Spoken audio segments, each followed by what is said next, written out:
All right, here we go. Dodger blue balls. We're back, baby. It's what, November 1st. Oh shit, Thanksgiving around the corner. November baseball. Does Tennessee do turkeys? Just kidding. Just messing Oh, with well, depends on what you mean by do. you. Well, do you have to go out in the So, wilderness I think the answer is yes to both of those, and Tom. go shoot them yourself and bring them over your shoulder? there's a lot of ways to interpret that. I'm not going to answer. I'm not going to incriminate myself. Don't threaten me with a good time. All right, we're here talking about Dodgers. Specifically, let's go through game one, game two. Game one. Um, well, got ugly real quick. It was Uh, rough. I mean, I think what it came down to is Snell was just battling. Like he couldn't locate his fastball. Then it was just a battle. It was just ugly. He kept in there um really for the first, 4 innings. Fifth came around and got out of that jam, and then the sixth happened. And the sixth was ugly. And it was quick. Yeah, I mean, it's interesting. Dodgers have not been a team that's gone long winning streaks, all year. They've had some rough stretches, and obviously they won 93 games, so one more than they lost, but they haven't gone long winning streaks. And through the playoffs to that point, they lost one game through three series. So it felt kind of like they were due for kind of a clunker. Um, and there it was. I mean, it was game one. It was a bummer to start that way, but it wasn't unexpected, and it's not something that I don't want to say it was unexpected, but it's not something that didn't happen to them this year. It wasn't like they were consistently just rolling over, 10, 11 game winning streaks. So, not something that they're used to coming back from something like that. So, yeah, it was a bummer. I mean, you didn't, come out game one of the World Series, not something you want to see. You never want to fall behind, but it is what it is. Blake got hit hard, and then of course the bullpen just threw gasoline on the fire, as they have been tended to do kind of all year. But it is what it is. It's one game. It's one game. yeah, I mean, you could tell kind of early on, at least in my opinion, that Blake didn't have his great stuff. I mean, it was still Yeah. good, and he was still throwing the changeup for strikes and getting people out. But with a early 2-0 lead because he got an RBI single from Kike and Will Smith in second and third inning. So it's up to nothing, and you're just kind of hoping like, hey, let's just ride this out. And um, just based off his last couple starts, he's been amazing. So that was kind of just disappointing. But I agree, like it definitely felt different. And um, obviously, when you get into the Dodgers bullpen, it gets problematic sometimes quick. Yeah, no excuses, and I didn't think that it was going to be a factor, but I think it had been 10 days since he had last pitched. So it takes I have no idea what it's like to pitch in the World Series, and I'd imagine that it's easier to get up for that than it is for other games throughout the season. But having it not be your standard routine, like shit's gonna happen. Yeah, not something that really. I mean, not something that concerned me overall for the series. Obviously, you'd rather got game one, but that wasn't like, well, Snell lost, we're done. Um, Felt pretty good leaving that going into game two, knowing we get Yoshi going. Yeah, speaking of game two, you go game one, obviously disappointment, got ugly, it did have a little light with Shohei hitting a bomb late in the game. And that home run got out of the park pretty quick. Like that was a missile. He doesn't. He doesn't really hit cheapies. Either they're like, when he hits them not real far, they're absolute rockets, or they're sky high fly balls. I mean, it's funny how hard he hits the ball, even when he misses. It's a spectacle. You know, when they get out and it's a 45-degree launch angle, but he's hit the ball so hard that it's carrying into the right field bleachers. It's pretty silly. Yeah, so you got him, and the game ended up 11-4, and um, disappointing all around. But went to game two. You got Yamamoto, and you guys talk about it. I was just, it was fun to watch. Uh, he had every pitch working through things in every count, but I don't know how to stress this enough. Like to be watching a World Series game where it's still a relatively close game and your starting pitcher is still in the game, and I was at the least stressed that I've ever been watching a pitcher work with a lead in a World Series game because he was just dominant. I mean, just looked like there was no concern that anybody was going to hit the ball hard ever. I mean, they made, poke a ball here and there, but I mean, he retired the last 20 in order. There was at no point was I stressed, worried. It was a pretty relaxing World Series watching experience. That guy he's unbelievable. Unbelievable. Yeah, dominant's the word.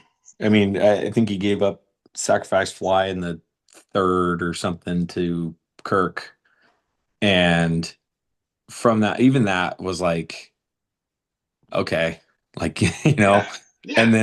and then it was he just there was absolutely zero pressure the entire game, which is incredible because it felt like he hasn't had pressure in a month.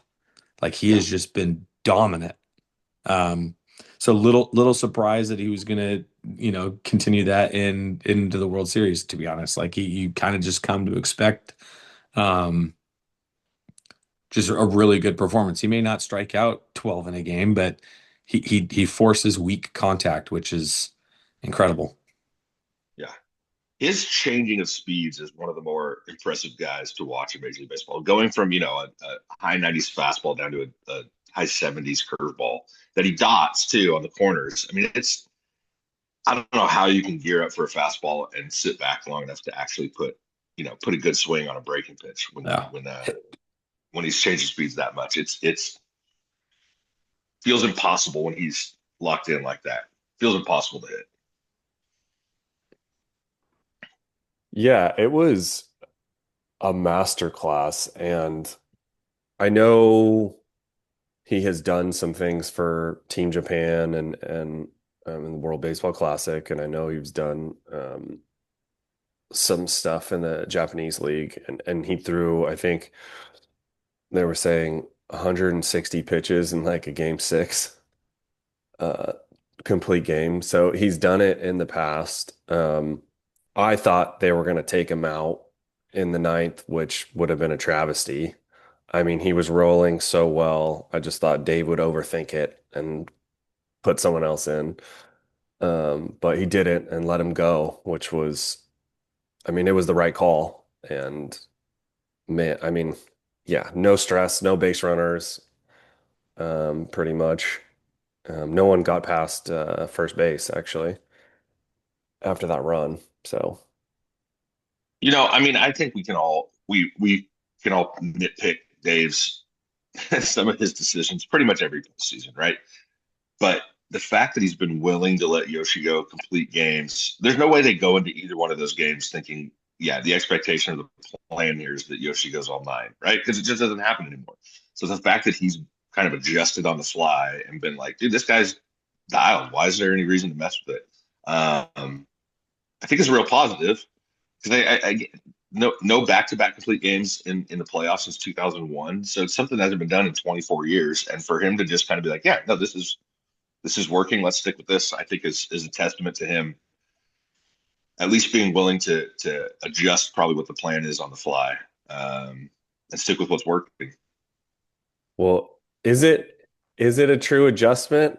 I I I think it's because the Dodgers bullpen has been so bad. So it's like I I have to do this.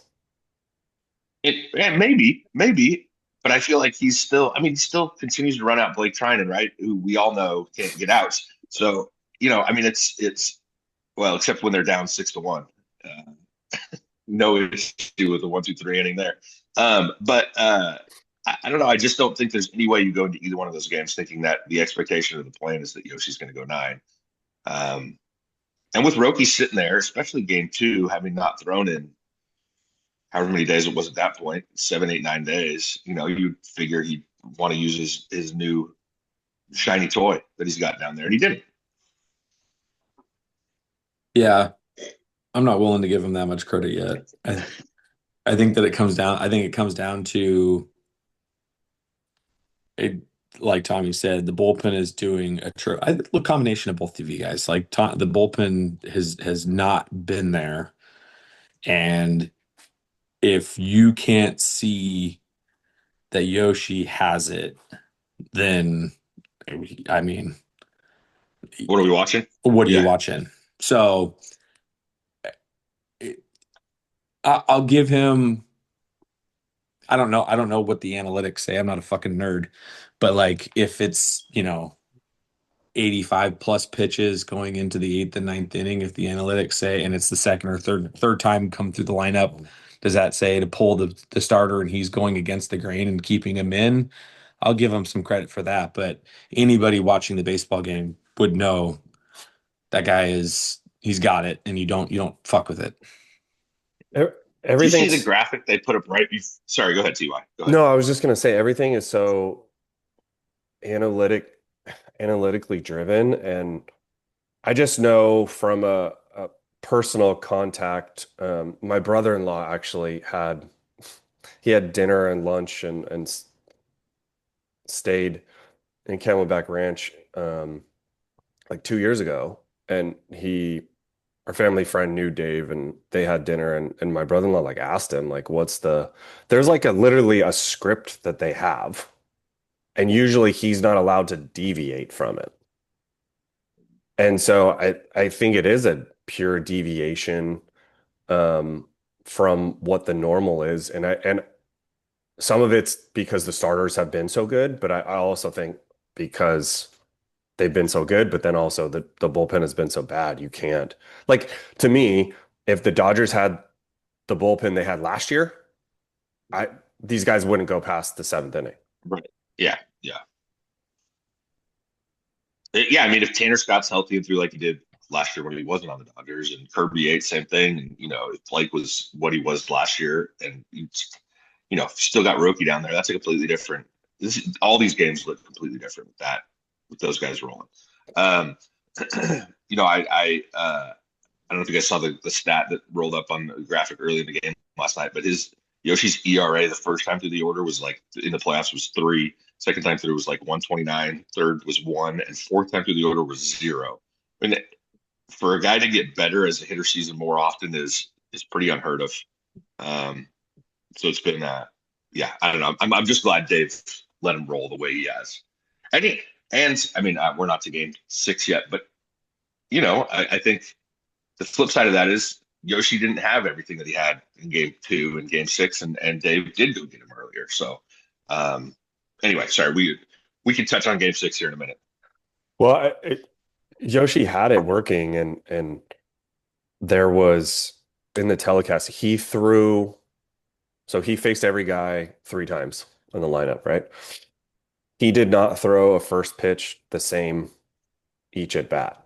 So it was a different pitch. So they never got the same look. I mean, you could just tell Wild. like they were all off balance and waving at stuff because in game 1, these guys, they were fouling off pitches and um, to the Blue Jays credit, they were hitting the shit out of the ball the first game. So and they have been all the playoffs, and you could just see that they were completely off balance.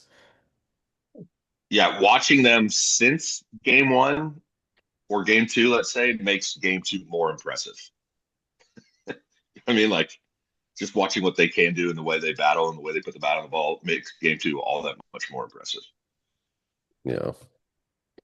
And a quick shout out for the Dills game because uh, Will carried the offense that night, and it was desperately needed, and not a guy who's hit real well in the playoffs. So that was a huge for him to have the first single to score a run, then a home run later, then another ground out to drive in a run. I mean, a huge game out of Willie, and desperately needed. Yeah, three RBIs and then Max Muncy adding to his total, the solo home run. You know, I may or may not have been in the sports book for game two, and getting to stick it to some of the Toronto obnoxious Blue Jays fans that were in the sports book was quite fun.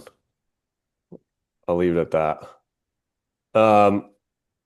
On to game three. So it transitions from Toronto to LA, playing Saturday. So it was Saturday was game two. Monday I'm was sorry, game three. Monday. You're right. Monday night. See, it's been a blur since I got back. Uh Monday night, it was one of the best games I've ever seen. It was exciting all around, on the edge of your seat, pretty much most of the game. So it was the sports book was Paris Sportsbook. Shout out Caesars, soon to be sponsorship.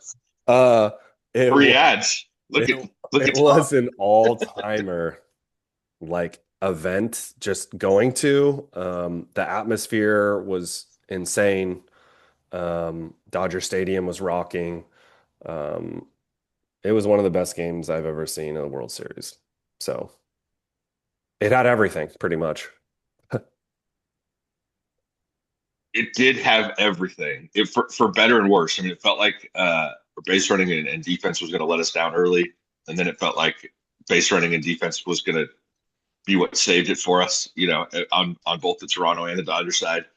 Um, I mean, I don't. We said earlier we could do a whole episode just on this game. So hard to pick out a whole lot of individual moments, but I mean, I don't think I was more stressed that entire game than when Kersh came in to get one out, with the bases loaded. I don't remember my heart beating like that in a long time. Last thing in the world I wanted was for him to go out with a stain on the resume. And I will tell you this, like I was getting texts from Giants fans who are friends of mine saying like that's the only time in my life I've been rooting for Clayton and the Dodgers. Like they even didn't want him to go out in a bad way. So pretty nerve wracking moment, but that was fun to watch. I don't know about you guys, but like when the Dodgers are batting, I'm not nervous because there's no way they can lose it at that point. But every time a Dodger pitcher gets on the mound, I am terrified. Um, because that feels like it could go at any moment, especially when that bullpen goes and when you get deep into that bullpen. But holy man, they absolutely earned their money that night. They were unreal. Yeah, it was, no breaking news. It was like watching two baseball games, 18 innings, right? But in all reality it was like a bunch of runs in the first 7 innings and then zeros for 11 innings. Like both sides absolutely came out, played unbelievable. Um, Obviously there's one big individual performance, but the one that sticks out to me, um, besides Kershaw getting that out is I forget what inning it was in. It was late, 12, 13, 14, something like that. Um, Ball down the line, slow ass Teo finally picks up his feet, makes a play, fires it down to Tommy, and Tommy from 30 feet behind first base throws an absolute dot to Smith and gets the runner Dots by it. a quarter of the baseline. Like it was, and in that moment, I'm thinking that's a run. Like off the bat, Yeah. once Oh I yeah. once I Yeah. saw it clear first base, I'm thinking that's a run. And I'm starting to do the mental math of like, okay, who's coming up? And then all of a sudden, Tommy just throws a bullet. Um, so very fun to see. But yeah, it was a game of two tails. It was 5-5 after seven, and it was a back and forth slugfest, and you didn't know, is it last team up is what it's going to be to win, or you know what? And then all of a sudden it's zeros for 11 innings. Pretty incredible game to watch. So there was that play, and then I think it was 2 innings later, there was the shot to Freeman's glove, goes off his glove, Edmund slides, gets the ball, and the guy tries to advance from first to third, and he guns him out. And those were like the two plays of the game that really, in my opinion, turned it. I mean, because those could have been easily runs, and you know, who knows what happens from there. But those defensive plays were incredible. Um, I'll be hand up. I'll be the first guy if the Dodgers finish this off. I will be buying a Will Klein jersey. What that guy did for 4 innings was insane. And it was stressful, but it wasn't stressful. Like he was really good. He dominated. He was And unbelievable. and He was so unbelievable. just Yeah. getting to that point, um, and it was I, just try to manufacture a run. I mean, there was just nothing for a long for multiple innings strung together. Yeah. Nobody on base, no one. I mean, runner gets on first, 2 outs, no big deal, whatever. Walk, next pitch, ground out, and end of the inning. So it was just, I don't know. It felt like the never-ending game at one point, but it was still fun to watch, and um, Freddie Freeman The coming thing, up in the yeah. clutch. The thing that makes that bullpen performance even more impressive to me is you look at so Edgardo Enriquez came in through just two and just throwing absolute BBs. I mean, just, like looked impossible to hit. But then you watch him come out and in game five comes in and looks awful. And so the fact that he was able to pull together for 2 innings and just be lights out was, I mean, it was that whole bullpen just pulled together. I mean, they were incredible. So And we've gotten through however many minutes on this, and we haven't even mentioned that Shohei went 4 for 4 with two doubles and two homers and reached base 9 times to tie a major league record. I mean, that happened. That happened too. well, Ridiculous. it's amazing what Henriquez can do when he actually throws strikes, right? Yeah, He finally absolutely. found the strike zone. Might have been the first time all year. Yeah, I mean, Shohei's performance, uh, just it, when he's on that, it's just a different level than everyone else. It really I, is. it's not, you can't even compare him to anybody else. I didn't even think about Shohei's performance while we were talking right now, and it was unbelievable. There was a Right. stat there was a stat that came up, um, and it was talking about his last like 7 plate appearances at Dodger Stadium at that time, and it was like 3 doubles and 4 home runs Yeah. and like I nine think it was walks. I think it was two doubles and 5 home runs. I mean, not It, that either one of those is ridiculous, but yeah, I mean it's and 6 walks. I think because I think he walked one time in the game in the game five or game four of the NLCS too. I mean, just it's unheard of. I saw somebody equate it to playing MLB The Show on rookie level. Like that's what he's doing to real Major League Baseball. in the World Series, in championship Yeah, series, like it's he as crazy it is to say, like, and it is crazy to say, like, he's undervalued. The guy is unbelievable. it's funny. There are ways to pitch to Shohei to get him out. Sweepers away from a lefty, whatever. Especially when he's pulling off the ball and trying to pull the ball to right field. Let's say. But I think what John Schneider realized on Monday night was he had a double and a home run to left center, and if he's that locked in that he's driving the ball the other way, there is no way to get him out at that point, or it'd be extremely difficult. And yeah, you just got to walk him. If he's that locked in that he's driving the ball to left center, good luck. He's not pulling off. He's hitting the ball on the outside outer half. Like, what are you supposed to do at that point? Yeah. Yeah, he Walk him. broke he broke Walk a him. record. He broke a World Series record or on base record for consecutive times on base. Um, He Yeah. had the most walks in a game. Well, obviously the game went 18 innings, but they were even walking him Yeah. as he's leading off an inning, which I hadn't seen Oh since yeah. like Barry Bonds, you know? Right. So Barry Bonds is the last one. Absolutely. it was crazy. I It, I thought they would start doing that like the rest of the series. They obviously didn't really, but it was just incredible that just for one game, it was, I don't know, it was speechless seeing what he was doing. that was one of the more fun games that I've ever watched. And my 12-year-old Jackson stayed up until 2 a.m. our time watching. I told him, dude, you can stay up as long as you want till this game's over, but you got to get up and go to school in the morning either way. And he was like, I'm sticking it out. So that was a pretty awesome memory. I'm hoping that's one he'll pass down to his kids when he gets older. And watching it at the sports book, the only time I got nervous is you in the left-hand corner of the way the sports book is set up is it has like the live lines and it kept flip-flopping like, it goes from 160 to 190 to 210 and you're like, "Well, what's going on?" Because it's quicker than the game. Right. And so I did, out of the corner of my eye, I did see like the number change for the Dodgers. And then 10 seconds later, you see the home run by Freeman. But um, so I was more started panicking with the numbers to my left than watching the game. But um, the game was a roller coaster ride, that's for sure. It was. Oh, What's up, bud?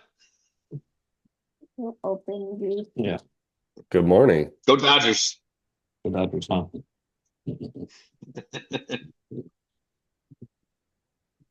Well, what about since that game went so long? I was wondering how it was going to affect game four. And it did. I didn't get to watch a lot of it. I had basketball practice got in the way. But Badgers won. Not game four, unfortunately. mm, but yeah, it did affect it. I mean, what did you guys see? I was that was a truly felt like a toss-up type of game. Like it was 18 innings the night before. Um, Felt like it was a very emotional 18 innings for both teams, but sometimes I do feel like it's with the right group, I feel like it's easier to get up off the mat after losing a game like that than it is to come back and do it again after winning a game like that. Um, Not that the Jays came out and showed me anything different. I just felt like it was just a little bit of a letdown spot for the Dodgers and got a little out of control. They didn't have as many arms to work with. They were kind of being more strategic, having the 2-1 lead already. Um, it didn't feel like a throwaway game, but in a way, it felt like they weren't playing with the same kind of fire in that game than they had in the first three. Yeah, I kind of thought in my and I just honestly didn't know any better, but I thought that the Blue Jays were just a younger squad. They would bounce back quicker, young bodies. But then I heard that they're actually the fourth oldest team in Major League Baseball. Now I do think a lot of that's on their pitching staff versus their lineup. Um, most of their at least their big hitters outside of George Springer are pretty young guys. Um, but yeah, I kind of thought at that point, the Blue Jays will bounce back faster because they're younger. And that 7 hours of baseball takes a toll. Even if it's, you're not moving all the time, you're sitting there tense the entire time, and that takes a toll. So I kind of figured, I don't want to say let down. And I didn't expect them to lose Tuesday night or, yeah, game four. But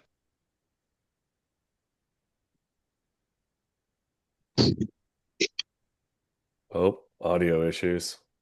Can't hear him. I bet you he's saying some gold right now too. Yeah. And he's still talking, dude. Hell yeah. No, we can hear you, dude. Keep going. Well, first flub on this podcast. Technical Yeah, difficulties. Tennessee doesn't have enough Wi-Fi over there, apparently. Uh yeah, I just thought, when I watched it back, Blue Jays definitely had more energy. But of course, you're gonna have more energy when your best player just crushes a ball.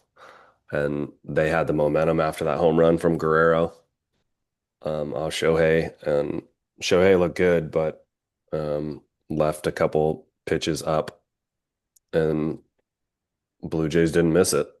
No. So, um, he, he said he got kicked out. Oh well. Uh,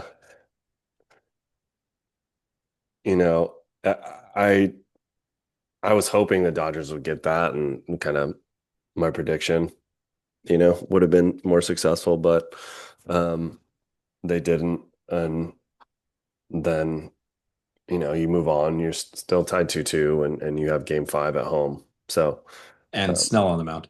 yeah, I mean, to And you're say think every game matters, like you said, it wasn't a throwaway, but it was one that you could lose and wouldn't be upset about.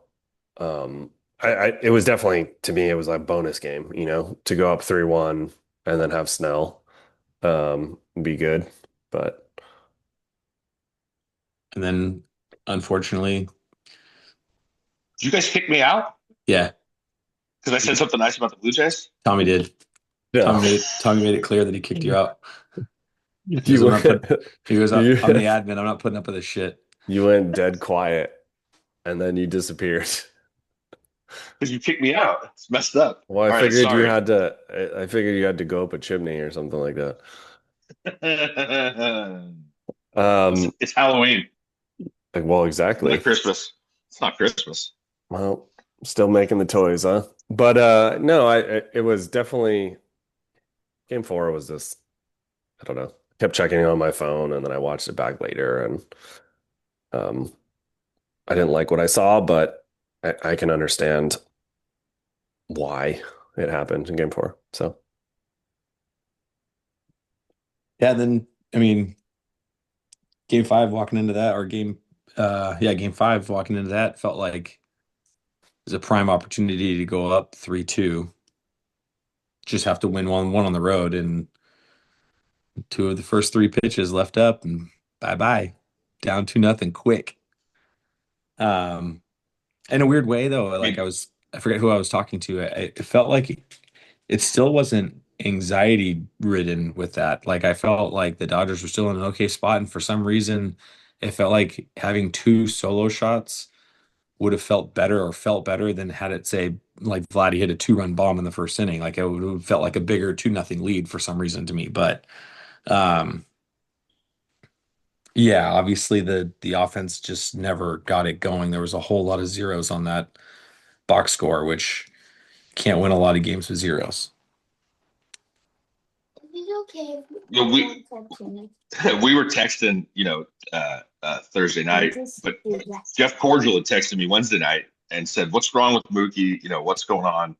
And I said two things. One, when Mookie's locked in, he's swinging at the first pitch when it's over the plate, and he has been taking a ton of first pitches until last night. Interestingly enough, um, he just looks like he's not seeing the ball well. But on the flip side, the rest of the offense, I don't remember. I don't remember the last time they hit a ball hard the other way going into the last night. Like they are all pulling off everything, and I don't know if that's a continuation of the 18 inning game where everybody's trying to end it with a home run or what. But man, it feels like everybody's, we're not. I always tell Jackson, tell my team, like, dude, if you hit a home run, it's a mistake. You're trying to hit a line drive somewhere. If you get under it and hit it out, that's, great, but it's not because that's what you were trying to do. And it feels like everybody in the lineup was trying to hit home runs. And that's just not doesn't work in Major League Baseball or really any level of baseball to try to hit home runs. Versus just putting together a good at bat and trying to hit the ball hard somewhere. yeah, their at bats looked awful. That was Yeah. the one game, at least in my opinion, their at bats looked awful. And I'm not gonna disparage Savage. He looked great, but I mean, he was kind of hanging some pitches and they would just miss them or like foul something off, or he definitely looked better than he did in game one. But yeah, they just really had some terrible at bats and Terrible at just bats, terrible swings. Yeah, I mean he was great, no doubt about it. He was fantastic, but they sure made his life easy to Dodgers in seven. swing through hittable pitches. Dodgers in seven, gotta be. Hey, have fun at football. yeah, he's got to go. But yeah, I just Savage, he had it working. But some of the at bats, I mean, he definitely got helped out with some things on the Dodgers end because he just didn't. They just couldn't muster any good at bats, and he was letting them go 1-2, 0-2, and he was actually the one difference is he was putting them away, Yeah, and Snell was not. Snell would get him one right. two 0-2, and not put them away. Yeah. I mean, it's just, yeah, I think it is a credit to the Blue Jays lineup that they just battle and put the ball in play and see what happens. But yeah, I mean, Snell clearly didn't have his best stuff. I've watching him for a few years, and maybe we've talked about it here before, but it feels like he's got so many moving parts in that delivery that if anything gets out of whack at all, it's hard to throw strikes or it's hard to put the ball where you want to. And earlier in the postseason, everything had kind of lined up the way that he needed it to, and he was throwing gems. And when you get even a little bit out of sync, and maybe it's the long layoff, it's you can't put the ball where you want to, and that's what happens. Certainly, the bullpen didn't come in and help until Blake Trinan had his first scoreless appearance, and Lord knows how long in the ninth. But yeah, I mean, it was not a real enjoyable game to watch.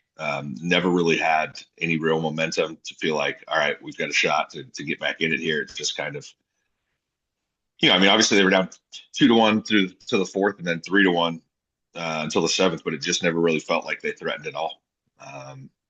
Just kind of, it wasn't a fun one. It was not Yeah, enjoyable to watch. it was one of those games where like the score was close, but the game wasn't close. Yeah, You see absolutely. that all the time in basketball. It's like some team, they're up 10 or whatever, but it seems like it's 30 points because it doesn't matter. It's just, yeah, that's the way the game felt.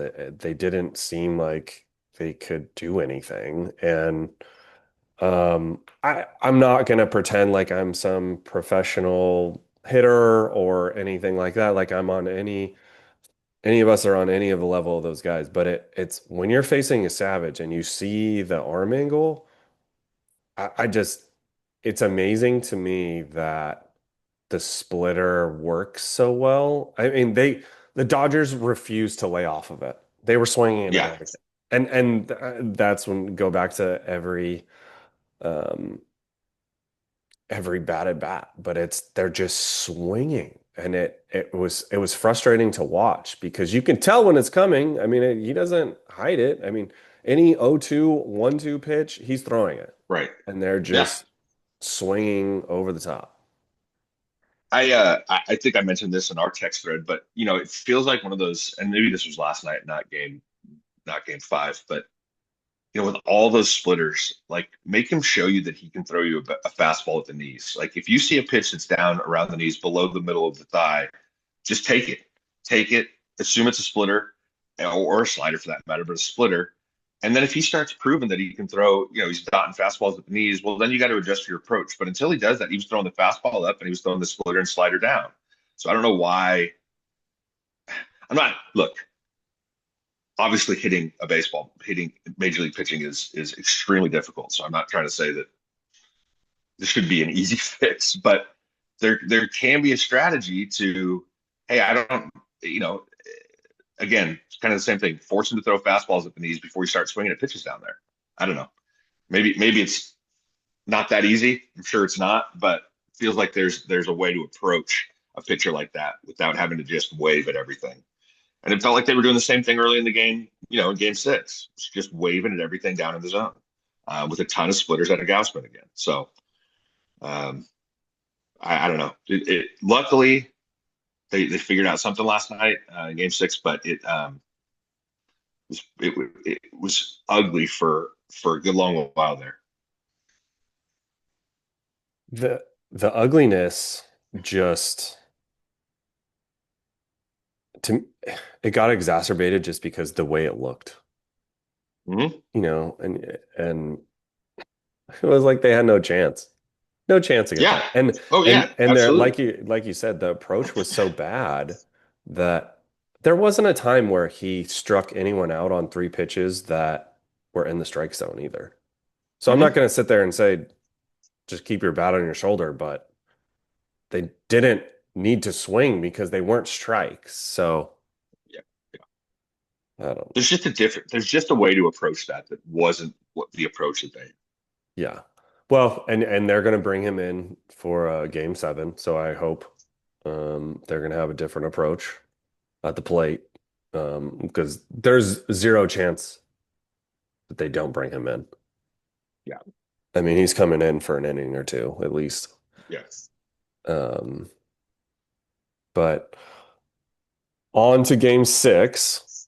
So last night we're watching it and we're all texting each other, and um, I felt pretty good about this one. And I know Wake had to leave. He was probably the most confident. I was probably the least confident, but I was still confident. I guess call me a pessimist, just my years of being a Dodger fan, um, you know, in the playoffs tend to let you down. Yep. So I guess that have those scars from those years. But, um, you know, if we're going to go down, I want Yamamoto on the mound. Um, he's just a big game pitcher, and we saw what he did again last night. Yeah, I mean, he wasn't quite as sharp last night, but excuse me, he battled with everything he had. I mean, you say he's not quite. I say he's not quite as sharp, and he goes six innings, gives up one run. I mean, it wasn't like he was all over the place. He just didn't seem to be quite as dialed as he had been his last two starts. But again, good pitchers battle through maybe not having their best stuff, um, to compete, and that's what he did. He competed all night. Um, the offense did enough, but it's still not where I'd love it for it to be. And, they've got to make do for one more game. And hopefully the bats show up a little bit more tonight, give us a little more breathing room. But, it was having Yoshi go six and then, Justin Robleski comes in and looks He looked great. fantastic. I mean, pumping 99 from the left side. Good luck. That was ridiculous. I mean, he looked fantastic. I mean, he looked unbelievable. Which was a So that shock. was what it was a shock. It was. I mean, I'm shocked. He's been solid. It just has outings where he falls apart. Thank goodness last night wasn't one of them, or game three for that matter. But yeah, I mean, he looked dominant last night. And you get Roki coming in. He hasn't been quite as dominant the last uh, few games that we've seen him. Um, but he's battled. But looked good enough there in the eighth, and then came out for the ninth, and real quick got real dicey, um, real quick, and he turned to Glass now, a guy who has pitched once out of the bullpen in the last since 2018, and it was last series. And Glass now comes in and obviously gets a huge pop up. Mookie makes a great play on, maybe that was the inning before. What was the one? Was that it? Was that No, the yeah, first he out of that comes inning? he comes in, runners on second and third. He Yeah, gets a weak pop up to Freeman, that's what which it I was. thought was gonna drop because it was so short and the way the camera angle or whatever, but I thought it was gonna drop, and so then that one out. But talk about so I mean, if you go on social media or whatever, everyone's talking about how Major League Baseball has that dumb rule of the ball going under and it's a two bagger, it's two bases. And so that was I I think it changed the game, obviously, that play, or at least the narrative of the game. I mean, that's the call in the field, and that's the way it's designed. But it's amazing to me that stuff like that still happens with fences and technology, and you know, it's just wild. Such an You important do point feel, or I part of the mean, game. yeah, it is crazy that that had such a huge impact on the game. But that's the rule. Like I don't. Every other team plays with the same rules. That ball clearly lodged under there. I don't know why it's such a debate. Like that, it should have been called a lodge. I mean, I don't know. That's the rule. Like that's the same rules that everybody plays with. And if it didn't happen the other way around, yeah, that would have sucked. But that's the rule. I mean, if you build a fence that's solid top to bottom, right, that ball bounces straight back to Justin Dean, and maybe the runner from third scores, but you still got the time run standing at second. Um, there's no way he gets a triple out of that if that wall's solid and it bounces straight back to Dean in center field. So I don't, not to say, sure, if he had run over and tried to grab it out of there, that's a different story, but that's not the rule. And it is what it is. Yeah. So then you Um, got, second and third, no out. They bring in, well, Roki didn't look good in the ninth. He was leaving the ball no. up. Yep. But it was up in the middle of the zone as well. So that was the Mhm. issue. It wasn't away far enough or it wasn't in far enough. And they put two good swings. But it's so they bring in Glasnow. Now it brings in the question, can you bring him back for game seven? And I bring that up because I think for this game, you know, Yamamoto might be my new favorite player for the Dodgers. And I say that because what he did or was going to do in game three. Yeah. So Yeah. for those who didn't see it or don't know, he got up in the 18th inning and he went out into the bullpen. So he was going to pitch, 19th, 20th, 21st inning because the Dodgers didn't have anyone left. And I thought they kept showing it on the telecast, and you see Dave Roberts' reaction to that. And I think him even because he was out there warming up. And I think that mattered because that's not his normal thing, and it can throw everything out of whack. So that might be some of the issue of why he didn't look as crisp. Yeah. Yeah. Who knows? There's a lot of travel involved and whatever. It could be a million different things, but I look at that and Glasnow kind of does the same thing. Last night he comes in, gets a weak pop out on the first pitch, which was amazing. So we have two on, one out, and gets a little flare. And Kike is playing in and just makes a great play and throws, I don't know, a one hopper to Rojas, who had to stab No. at it. Whew. Ugh. Yeah. Remind me of the Tommy Edman throw in the NLCS when Freddie had to pick it out to end the game. It was very similar play. I haven't seen an angle of that play where it starts with where Kike is with the ball off the bat, but he must have gotten a ridiculously good jump to catch that with ease, quite frankly. I mean, he was obviously sprinting, but it's not like he had to dive for it. And then Mookie set up the game. He's yelling at him 2-2-2, and he's like, I have no idea whether he heard me or not, but Kike's got great presence out there and knew to just get the throw off as quickly as he could. And obviously, Miggy made a ridiculous pick at second base. I don't know that there's any other infielder on our roster who makes that pick. So to have him there at that moment was massive. I loved starting Miggy in place of Pahis last night. He didn't do much at the plate, but he made a couple real solid plays in the field. I don't think the lineup And will change for game seven based I off don't think of so. what. I don't think so either. Yeah, I don't either. But yeah, I mean, just a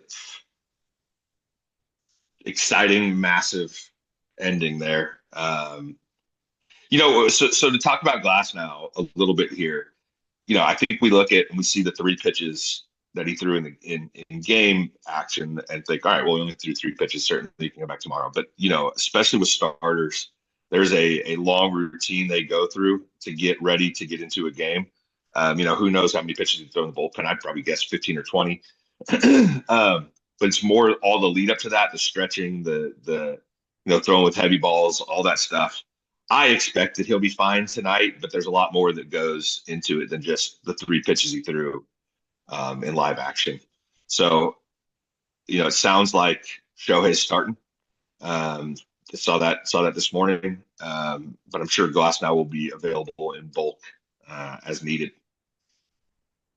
Yeah, I mean, obviously we don't know what Glasnow, how he's going to feel or whatever. I mean, he's definitely going to pitch. The Blue Jays are definitely in a better pitching situation for tomorrow than the Dodgers, I would say. Just of guys who are available and guys who haven't pitched and, you know, um, what is necessary. But it's all hands on deck. Ohtani is going to do 3 days rest. He hasn't done that since what, 2018? Yeah. Um, you know, ideally, in a perfect world, he goes four, and then you go Glasnow for four, and then honestly, I would put Snell last inning. Don't mess around. But What's he on 2 days rest? Is he on depends. 2 days rest? Yeah, I mean, Um, I don't know if Roki's still available. Roki threw 33 pitches last night. right. Robleski probably is. I would hate to see Trinan in that situation, but I don't know. Maybe Will Klein. Maybe we just decide that Will Klein is the stud closer or stud fireman we've been looking for all year. Who knows? See how Yamamoto's feeling. Maybe he can give an inning again. I mean, it's Who knows? you got to get the game and you got to see how it goes. But I looking at Ohtani, if he could go one time through the lineup, 3 innings, 4 innings, anything more than that would be a bonus. They may only get him two just so they could focus on his bat. But I mean, it depends on the score, stuff like that. Yeah. Um, I will say that something that gives me a little bit of confidence is the best we've looked offensively in this series was Game 3 against Scherzer. Um, that's a guy that a lot of these guys have seen over the years. Obviously, his stuff isn't what it was 5, 6, 7 years ago as he's gotten older.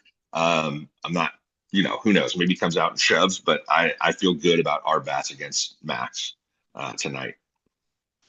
yeah, and they're gonna bring back, I'm guessing, Bassett in for an inning or two because he's looked so good against the Dodgers, which Hmm. is so weird because for years he pitched for the Mets and the Dodgers destroyed him. But well, Yeah. and he was up and down and he's still been a good pitcher with the A's and with the Mets. But yeah, it's just interesting. Like they looked against Bassett like they did against you Savage, just had no chance, which was weird. But I'd imagine that the only guy not available on their staff tonight is Gossman. yeah. I think they're going to have everybody else ready to go. And I think the same goes for the Dodgers with Yamamoto, but the way Yamamoto is, maybe he might be ready. Who knows? I don't know. Who knows? I would be shocked, but it's Game 7 of the World Series. If he can pull it together, he's got 4 months to rest up after this, so maybe they will give him a go if he's not hurting today. Yeah, it would really be nice if the Dodgers could do the same thing, kind of like they did in Game 6 with just a little bit more. But you know, get on them early, get a couple runs, and then kind of figure out the pitching as you go. But the Dodgers have yet to break something open and score 8, 9, 10, 12 runs in a game. Um, they haven't done that, since the Reds. So, Yep. I mean, Milwaukee had, 6, 7, whatever. But um, yeah, Did you say 6, 7? 6 or 7 runs. Yeah. All Yeah. right. I'm going to keep my 6, 7. All right. Yeah. But they just haven't For the scored. kids. For the kids. Yeah. Oh, the people in the back. No, they haven't. Yeah, that's right. No, they haven't. They haven't. The offense has been not real impressive for a few rounds here. So it'd be nice to have one final pull it together game tonight. We'll see. Yeah, No better words in two best words in sports. Game 7. Mookie had a big base hit, scored two. Hopefully that he definitely looked better at the plate. His other at Yeah, bats as he did. well. So Yeah, hopefully he's figuring it out. And then they kept showing on the telecast a lot of shots of Ohtani trying to figure it out in the cage in between innings and stuff like that. That was really interesting because he's not. I think he spends a lot of time down there when he's not pitching, when he's DHing. It feels like they show that fairly regularly. But yeah, I mean he's another one. After game 3, it just feels like he's pulling off of everything. Um, yeah, I don't know. He at his best almost when he's staying closed and not. I don't want to say obviously he hits ridiculous home runs to right and right center. But when he's staying closed and thinking left center and then adjusting to a pitch on the inner half and pulling that. I mean, his hands are certainly quick enough. He's certainly strong enough, and it just feels like he's pulling off too. So hopefully, that cage work will pay dividends tonight. Well, it did in his double last night because that Yeah, off towards the end of the bat and it went to left center and it just kept. I thought it was, can of corn, no big deal, and that ball just kept carrying. I mean, that was crazy. he's so strong. He's so strong. It's ridiculous. Yeah, I just couldn't believe how far that ball traveled. But yeah, he's got Yeah, to when he's really on it, he's hitting those big opposite field home runs as well. And yeah. so he's using the full field and seems like and things like that. But um, it would be nice if the Dodgers could get some good juju like the Blue Jays have in the last couple games with those cue ball shots down the line or weird spin on a ball or and credit to them. I mean, Springer is playing with one side and he's fighting pitches off and whatever and he's getting a couple hits probably shouldn't have, but he's staying with it but yeah, they've had a lot of the hitting luck this series with just some weird spins and weird. Um, I think Muncy misplayed a ball. Well, I know he misplayed that That ball. was bizarre Yeah, in the right. Like the first. light. Yeah, exactly. So just stuff like that. It would be nice if the Dodgers could get one or two of those tonight. You know, Yeah, I don't think the Blue Jays are going to give us much. I think we're going to have to go take it. right. So, Yeah, um, but man. But I'm looking forward to it. It's going to be fun. It's going to be an exciting night. 5 o'clock, what, 7 o'clock your time? 7 my time.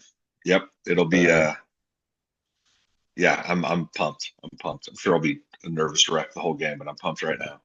is there anything else that has caught your eye with game six or just kind of what has transpired throughout the series? The Dodgers defense, generally speaking, has been pretty shaky, and it feels like the Blue Jays have made every play.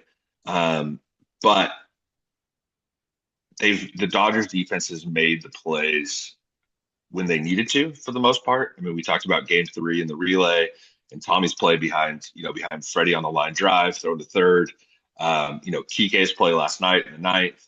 Miggy made a great play earlier in the game where he basically had to palm the ball, catch it barehanded, and palm it to throw to first base and got a huge out there.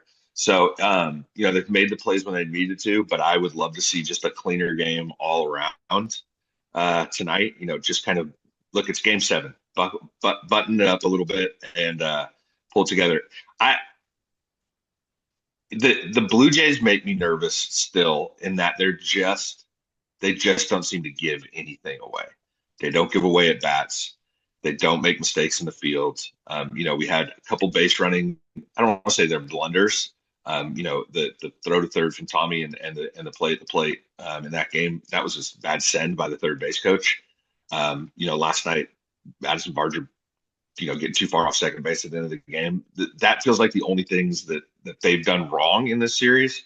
So it really feels like the Dodgers just going to have to find a way to step up and string together some base hits. Obviously we could rely on the home run, but it feels like every home run they've hit in the series has been a solo shot. So to get um, just just battle, just have good at bats and see what happens. Try to put the bat on the ball and hit it hard somewhere and see what happens. Because I don't think the Blue Jays are going to give us anything tonight. No, and with the turf and everything like that, yeah, it can help with balls in play, weird bounces, weird the ball skips and stuff like that. You know, All no, right. nothing. I mean, outside of that, I'm just looking forward to one more baseball game for the year. Hopefully, a win. Dodgers Yeah, in seven. crazy. End of the 2025 season tonight. It's always a little sad when it's over, regardless of how it ends.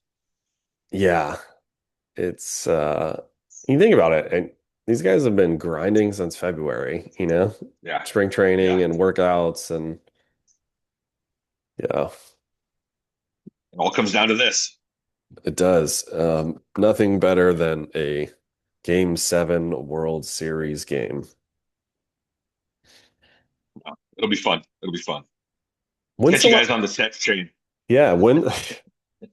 Yeah, it was 6, dude. Relax. It's early, and I've been sick. Cut me some slack. I'll edit that out. Oh, it's all good. Uh, no, I'm just looking forward to hopefully hoisting the trophy. And no, I just want to see a good game, and hopefully the Dodgers come out on top. And it all comes down to this and what the Dodgers have built last couple of years, and it really could be a dynasty if they can pull it off. They play really well when their backs against the wall, Yep. uh, Yep. going back to last year in the Padres series, and then now Game 6, I think all around was their best game. So that's encouraging. Um, they did make some mistakes and some things, but the Dodgers really haven't been punished for the mistakes that they made with their defense. Their pitchers have kind of bailed them out after that. Is Yeah. a thing that I've noticed in the playoffs. In the Red Series and Milwaukee specifically, they had some errors and some things, but they weren't really punished with those. So, you know, clean it up a There little we bit go. and gotta just, yeah, put the ball in play. Good things happen when you put the ball in play. Good things happen when you put the ball in play. Absolutely. Let's see what happens. See what happens tonight, man. I'm excited. All right. And we'll keep the group text hot as well. And we'll be back for a World Series wrap up next time. All right, TY. All right. Talk to you later.